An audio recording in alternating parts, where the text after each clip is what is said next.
ભાઈને દુઃખ પડે એટલે બધું જ પડતું મૂકી કદાચ હાહરિયા ગમે તેવા મળ્યા હોય પણ એ દીકરી દોડી અને પહેલા પોતાના ભાઈની રક્ષા કરવા જાય. આનું નામ બેન.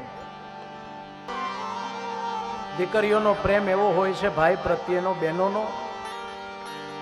કરોડો રૂપિયાની સંપત્તિ હોય પણ જ્યારે ઠેસ વાગે ને તો એટલું જ બોલે, ખમ્મા મારા વીરાને. હે, ભાઈનું જ હારું ઈચ્છે, એનો સ્નેહ છે. માટે એવી દીકરીઓને પણ હું વિનંતી કરું છું, આ ચેનલના માધ્યમથી આજે જન જન ઘર ઘર સુધી આ કથા જાય છે કે તમારી સાચી સંપત્તિ તમારા મા બાપ, સાસુ સસરા અને તમારા ભાઈ ભાભી છે. એને સેવજો, એને હાચવજો. અને ભાઈ માટે પણ પોતાના મા બાપ પછી, પોતાના ભાઈઓ પછી જો કોઈ હોય તો એ છે તમારા ઘરમાં રહેલી લક્ષ્મી, તમારી બેન. રક્ષાબંધનનો દિવસ અને ભાઈ બીજનો દિવસ એવો છે કે જે ભાઈ બહેનના પવિત્ર સંબંધને જાળવવા માટે છે.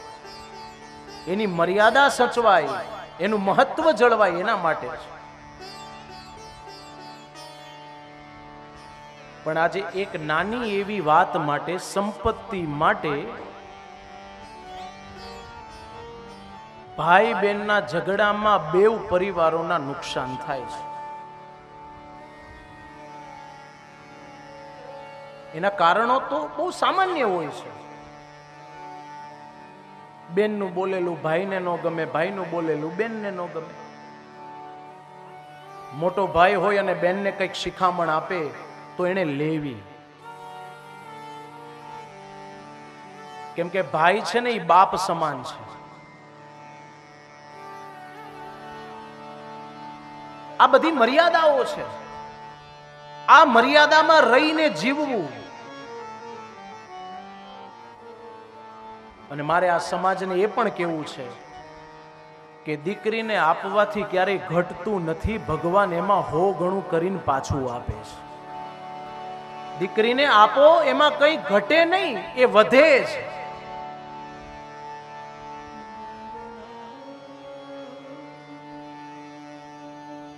પણ મુસીબત ત્યાં છે કે સંબંધોમાં ખટાશ આવી જાય ને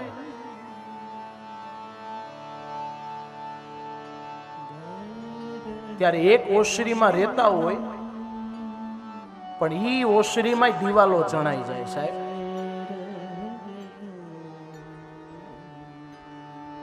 મારો કહેવાનો મૂળ અર્થ એ છે કે ભગવાન પાસે દીકરા માગો, દીકરીઓ માગો, બધું એક સમાન જ છે.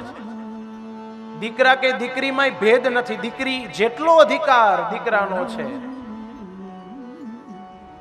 તો ભગવાન એવું કહે છે, શાસ્ત્ર પુરાણો એવું કહે છે કે દીકરીમાં પણ એ જ આત્મા છે.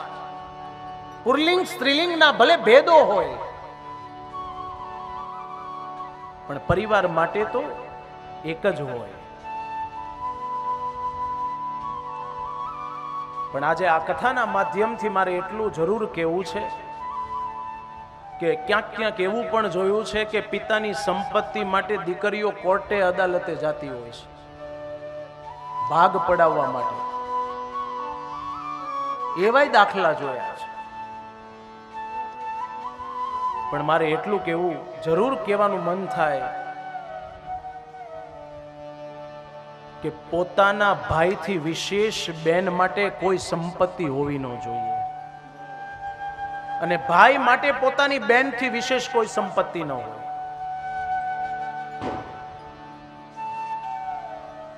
5-25ના ઝઘડામાં મારો હીરો ખોવાણો કચરામાં. નાના એવા ઝઘડાનું કારણ સંબંધોનો વિનાશ કરાવી નાખે. એટલે મારી કરબદ્ધ પ્રાર્થના છે આજે ભાઈ બીજના પવિત્ર દિવસે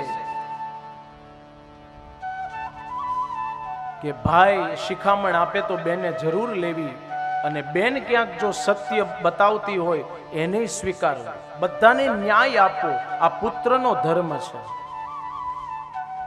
અને દીકરાઓ અને દીકરીઓ માગો તો ભગવાન પાસે એવા માગો કે જે અમારા કયામાં રહે, અમારા સંસ્કારોનું સિંચન એનામાં થાય.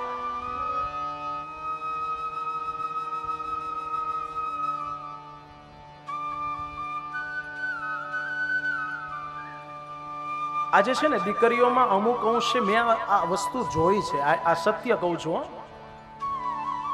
કે પોતાના ભાઈ ભાભીનું બોલેલું ગમતું ન હોય, બે શબ્દ સાચી ટકોર કરે તો એને ગમતું ન હોય, દીકરી ક્યારેક કઈ સાચું કહેતા હોય તો એ ભાઈ ભાભીને ન ગમતું હોય. પણ એક વાત યાદ રાખજો, જેને તમારી ઉપર લાગણી અને પ્રેમ હશે ને એ જ તમને ટકોર કરશે. જેને તમારી ઉપર સ્નેહ હશે એ જ તમને ટકોરશે. આ સંબંધ છે, આ મર્યાદા છે.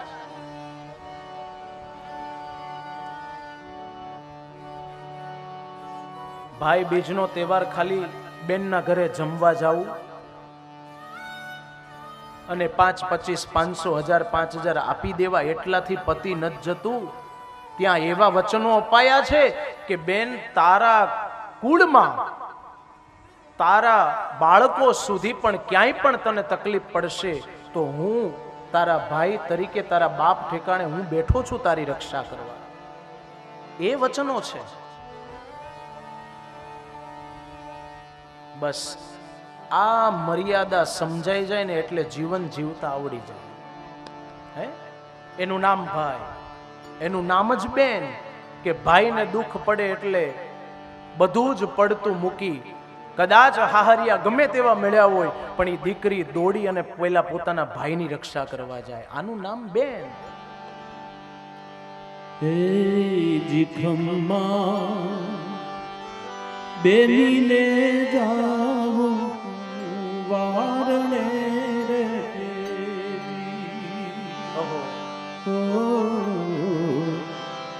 ખમ્મા બેનીને જાવો વારણે હોજી રે, બહુ મોઘા તે મૂલની મારી બેન જો, ખમ્મા બેનીને જાઉં વારણે રે, એ ખમ્મા બેનીને જાઉં વારણે રે. દીકરીઓનો પ્રેમ એવો હોય છે ભાઈ પ્રત્યેનો, બહેનોનો. કરોડો રૂપિયાની સંપત્તિ હોય પણ જ્યારે ઠેસ વાગે ને તો એટલું જ બોલે, ખમ્મા મારા વીરાને. હે, ભાઈનું જ હારું ઈચ્છે, એનો સ્નેહ છે. માટે એવી દીકરીઓને પણ હું વિનંતી કરું છું, આ ચેનલના માધ્યમથી આજે જન જન ઘર ઘર સુધી આ કથા જાય છે કે તમારી સાચી સંપત્તિ તમારા મા બાપ, સાસુ સસરા અને તમારા ભાઈ ભાભી છે. એને સેવજો, એને હાચવજો. અને ભાઈ માટે પણ પોતાના મા બાપ પછી, પોતાના ભાઈઓ પછી જો કોઈ હોય તો એ છે તમારા ઘરમાં રહેલી લક્ષ્મી, તમારી બેન. એજી એક તો સુહાગી ગગન ચાંદ લો રે લો,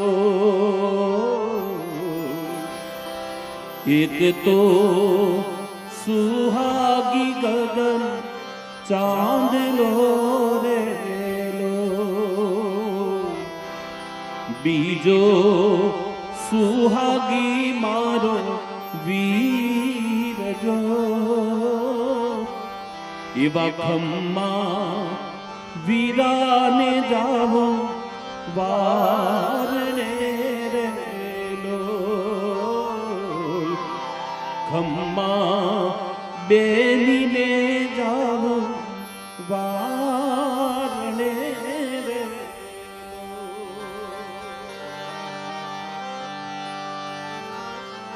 એવા કેટલાય દાખલાય જોયા કે બાપની મિલકતને આજે 60-60 વર્ષ થયા હોય તોય બેન સહી કરવા ન આવતી.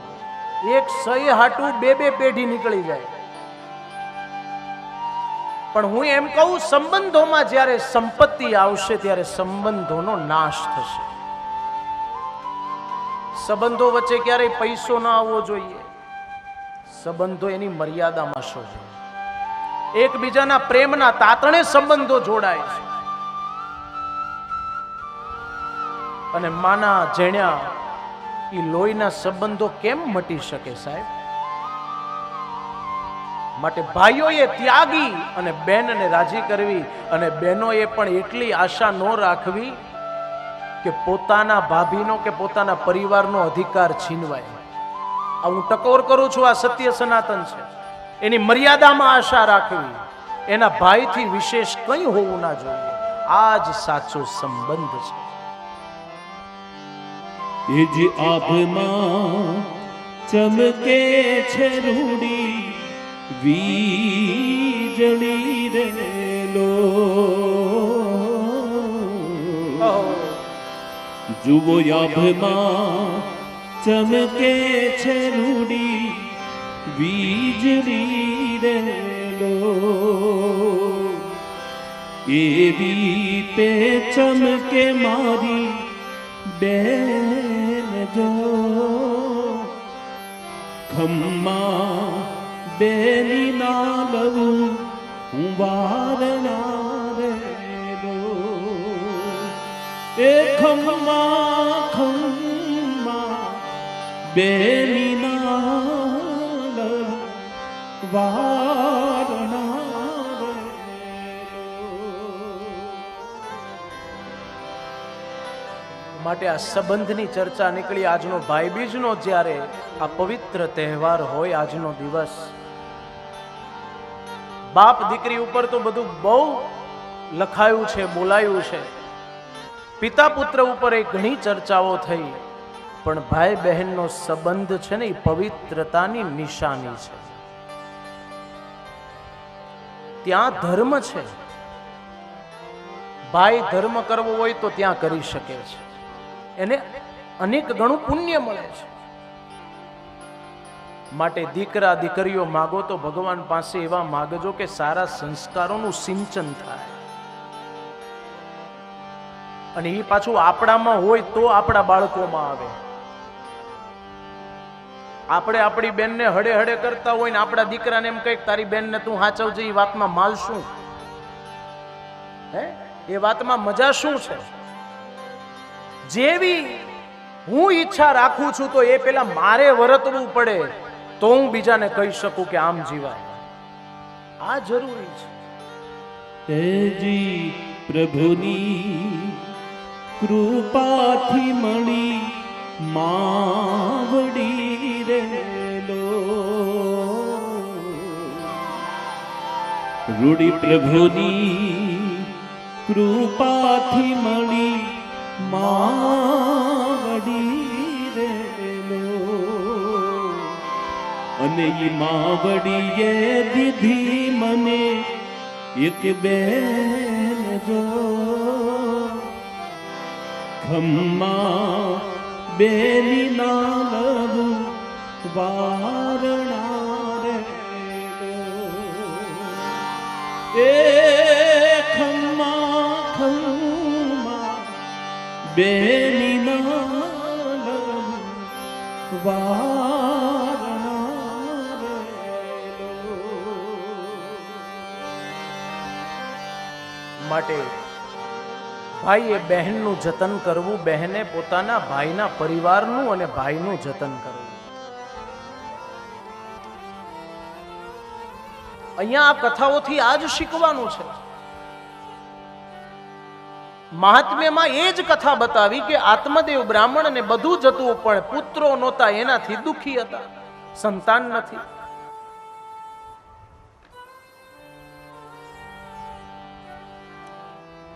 વિચાર કરે કે આ બધું જીવન નકામું છે, આત્મહત્યા કરવા ગયા. સંતે સાધુ પુરુષે રોક્યા, જીદ કરી, હઠ પકડી, એટલે સંતે જોડીમાંથી પ્રસાદી રૂપે ફળ આપીને કીધું કે લો તમારી પત્નીને ખવડાવજો, પુત્ર રત્ન મળશે.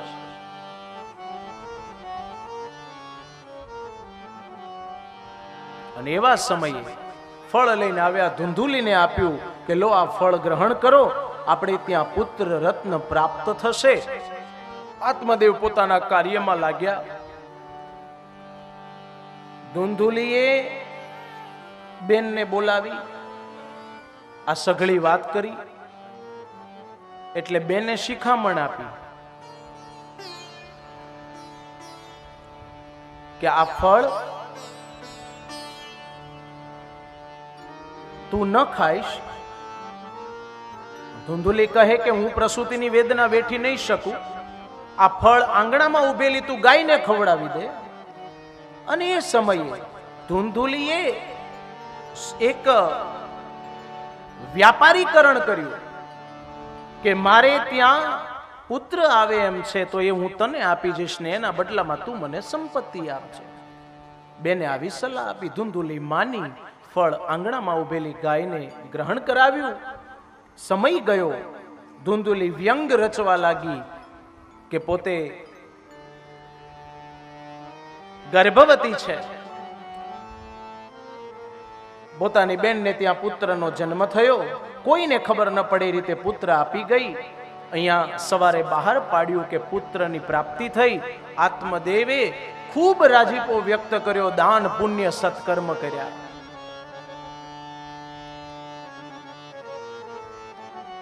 આંગણામાં ઉભેલી ગાયને પણ પુત્ર રત્ન પ્રાપ્ત થયો. બંનેના નામકરણ કર્યા છે. ધુંધુલીનો પુત્ર છે તેનું નામ પડ્યું ધુંધુકારી, અને ગાયના જેવા કાન છે, ગાયના જેવા કાન હોય એવા જ કાન છે, માટે એ પુત્રનું નામ પડ્યું ગોકર્ણ. બંનેને ઉપવિત સંસ્કાર કરાવ્યા, ભણવા માટે મોકલ્યા. ગોકર્ણ મહારાજ કાશી ગયા. ધુંધુકારી મોટા થયા અને અધર્મના માર્ગે વળ્યા.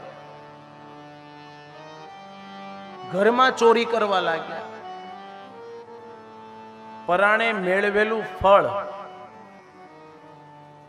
યા તો વેપારીકરણ કરી અને મેળવેલું ફળ, આ કેવું હોય એનો આ દાખલો. ધુંધુકારી કયામાં ન રહ્યા. આત્મદેવને ખબર પડી કે ધુંધુકારી કુમાર્ગે વળ્યા છે, ત્યારે એ સમયે ધુંધુકારીને સમજાવ્યા. પણ અંતે ધુંધુલીએ પક્ષ લઈ ધુંધુકારીને બચાવ્યા, અને એ આત્મદેવ બહુ દુખી થવા લાગ્યા.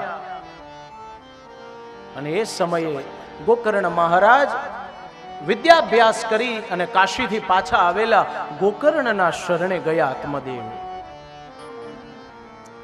બે હાથ જોડીને પ્રાર્થના કરી છે, વિનંતી કરી છે કે શું કરવું મારે. ગોકર્ણ મહારાજ કહે છે કે પિતા, આપ મારા પિતા છો, પણ છતાં મને જે જ્ઞાન છે એ જ્ઞાન હું તમને આપું છું. તમે તમારા પુત્રનો મોહ છોડી દો, તમે પત્નીનો મોહ છોડો, તમે તમારા જ્ઞાનનો મોહ છોડો, તમે પ્રભુમાં લઈ પામો. આ સંસાર દુઃખરૂપ છે, આવું ગોકર્ણ મહારાજ બોલ્યા છે. અને કહ્યું છે, અસાર ખલુ સંસાર દુઃખ રૂપી વિમોહક સુતઃ કસ્ય ધનમ કસ્ય સ્નેહવાન જ્વલિતે નિશમ. અસારઃ ખલુ સંસારઃ દુઃખ રૂપી વિમોહક. આ સગળો સંસાર દુઃખ રૂપી છે, એમાં મોહ ન કરાય. સુતઃ કસ્ય, કોના પુત્ર, ધનમ કસ્ય, આ કોની સંપત્તિ, આ શું છે, આ કયું સાથે આવવાનું હે? વિચાર કરો. સુખ તો ઇન્દ્રને નથી, ચક્રવર્તી સમ્રાટને નથી. એટલે તો વ્યાસજીએ શ્લોક લખ્યો પદ્મ પુરાણ, ન ચેન્દ્રસ્ય સુખમ કિંચિન સુખમ ચક્રવર્તિનઃ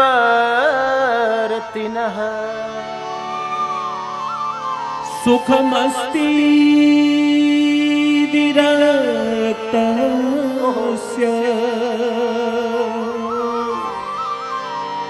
મુનિરેકાંતજીવિનઃ.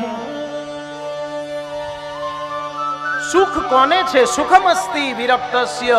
જગતમાં એક વિરક્તને જ સુખ છે, બાકી સુખ કોઈને નથી. ન ચેન્દ્રસ્ય, ઇન્દ્રને સુખ નથી. કિંચિન સુખમ ચક્રવર્તીના, સમ્રાટ રાજાને નથી. હે, વિચાર કરો. હે પિતા, માટે પ્રભુમાં લઈ થાઓ, વિરક્ત બનો.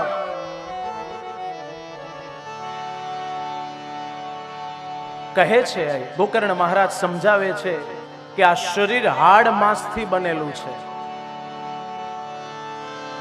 દેહે સીમાંસ રુધિરે ભીમતિમ ત્યજત્વમ જાયા સુતાદિષુ સદા મમતા વિમુંચ. પશ્યામિ જગદિતા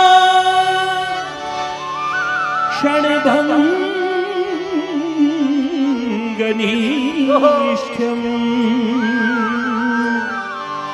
વૈરાગ્ય રાગ રસિકો ભવભક્તિનિષ્ઠમ. હે પિતા, માણસ છે ને 5 વિષયોમાં ફસાય છે. હે, વિચાર કરો. કામ, ક્રોધ, મોહ, મદ, મત્સર ઇત્યાદિમાં માણસ ફસાઈ જાય છે અને માણસ સત્યનો રાહ ભૂલી જાય છે. ભાન નથી રહેતી કે હું ક્યાં છું, મારે શું કરવાનું છે, મારે ક્યાં પહોંચવાનું છે. આટલું સમજાઈ જાય ને તોય જીવનનો પંથ પકડાઈ જાય.